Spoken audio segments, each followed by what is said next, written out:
پاکستان کی تاریخ میں پہلی بار حج کوٹا سعودی عرب کو واپس۔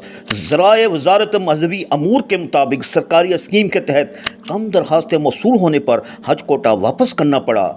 وزارت مذہبی امور کی جانب سے تصدیق کی گئی ہے کہ سرکاری اسکیم کا 8,000 عازمین کے لیے ملنے والا کوٹا واپس کر دیا گیا ہے، جس کی وجہ بتائی گئی ہے کہ سرکاری اسکیم کے تحت کم درخواستیں موصول ہونے پر حج کوٹا واپس کرنا پڑا۔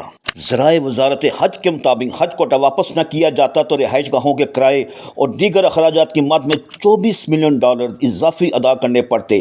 حج کوٹے کی واپسی کا فیصلہ وفاقی کابینہ نے کیا۔ واضح رہے کہ مہنگے حج کے سبب بہت سے پاکستانی رواں برس درخواستیں ہی نہیں دے سکے۔